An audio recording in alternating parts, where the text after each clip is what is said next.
पीके बिहार के चुनावी फैक्टर बन चुके हैं। 2025 में जन सुराग नजर आएगा, क्योंकि जन सुराग अब संगठन नहीं, अब पार्टी बन चुका है। वही राजद और बीजेपी के खेमे में खौफ का माहौल बना हुआ है। खौफ इस बात का है कि राजद कुछ दिन पहले एक लेटर जारी करती है, वो भी सीक्रेट, और उसमें पार्टी के कार्यकर्ता और नेताओं को हिदायत दिया जाता है। हिदायत दिया जाता है कि आप अगर जन सुराग से जुड़ते हैं तो आपको पार्टी आपके ऊपर कार्रवाई कर सकती है। यहां सवाल उठता है कि 2025 विधानसभा चुनाव में अहम भूमिका निभा सकती है क्या प्रशांत किशोर अहम भूमिका निभा सकते हैं? क्योंकि राजद, बीजेपी और जदयू के खेमे में खौफ का माहौल बना हुआ है। हम इसलिए कह रहे हैं कि बीजेपी, जदयू और राजद के कुछ ऐसे नेता हैं जो कि अपना भविष्य अब जन सुराग में ढूंढने निकल चुके हैं। एक ऐसा पार्टी है जो कि बिहार की परिस्थितियों को सुधार सकता है। चलिए अब बात कर लेते हैं कि प्रशांत किशोर कौन है, क्या है उनका राजनीतिक स्ट्रेटजी। सबसे पहले 2014 के लोकसभा इलेक्शन में नरेंद्र मोदी जी को सत्ता पे काबिज कराया। उसके बाद बंगाल चुनाव हुआ, तो बंगाल चुनाव में ममता दीदी के समर्थन में उन्होंने एजेंडा सेट किया, ममता दीदी को मुख्यमंत्री बनाया।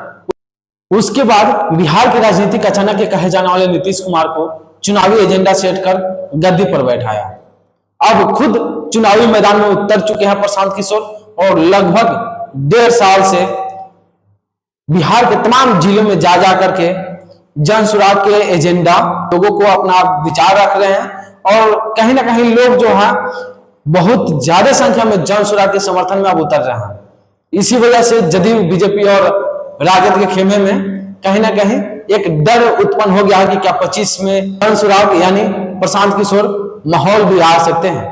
राजद के कोर वोटर कहे जाने वाले एमओआई समीकरण यानी यादव और मुस्लिम, अब तो Tejashwi Yadav A to Z की बात करते हैं, लेकिन एमओआई समीकरण जो है उसको प्रशांत किशोर तोड़ने में लग चुके हैं। अपने तरफ यादव और मुस्लिम को अपने तरफ आकर्षित करते नजर आ रहा है। वही जदयू और बीजेपी के कोर वोटर कहे जाने वाले कुर्मी, भूमिहार, पंडित और राजपूत को कहीं ना कहीं अपने तरफ आकर्षित कर रहे हैं, क्योंकि खुद भूमिहार जाति से बिलोंग्स करते हैं प्रशांत किशोर, तो भूमिहार जाति ऐसे भी उनके साथ है।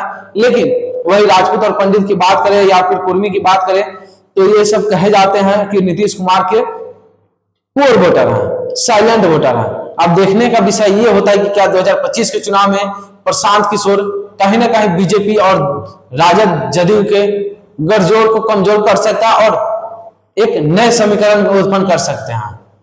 एक मंच साझा के दौरान प्रशांत किशोर कहते हैं कि कुछ लोग A to Z की बात करते हैं, कुछ लोग अपना एमओआई समीकरण लेके चलते हैं, तो कुछ लोग पीवाई समीकरण की बात करते हैं। लेकिन प्रशांत किशोर ना ही एमओआई समीकरण की तरफ भागेगा, ना ही A to Z की तरफ भागेगा और ना ही पीवाई समीकरण की तरफ भागेगा।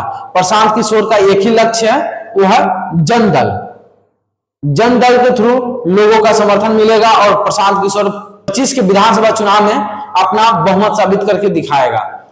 उनका मानना है कि अब की बार हम बिहार में विधानसभा के चुनाव में 243 सीट पर अपना कैंडिडेट उतारेंगे और बदलते बिहार को एक नया स्वरूप देने का प्रयास करेंगे। अब देखने का विषय उत्पन्न ये होता है कि क्या राजद हमेशा से प्रशांत किशोर के ऊपर एक क्लेम डालते आई है, वो है कि बीजेपी के बी टीम है प्रशांत किशोर।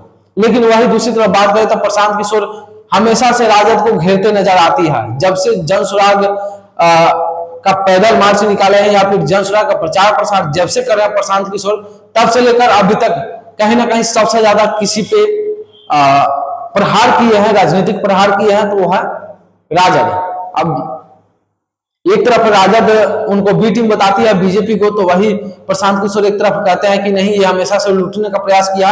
तेजस्वी यादव बाप के बदौलत सत्ता पे काबिज हुए हैं और ना ही उनके पास शिक्षा है, ना ही कुछ ऐसा राजनीतिक एजेंडा है जो कि बिहार के बदलते स्वरूप को नया दिशा दे सके।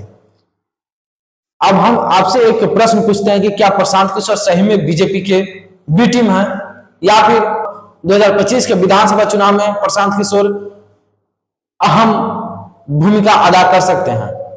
खैर, तमाम वीडियो के बारे में क्या सोचते हैं, प्रतिक्रिया कमेंट बॉक्स में जरूर साझा कीजिएगा। आप देखते हैं बिहार इंस्पायर, मैं शिव कुमार। जय हिंद, जय बिहार।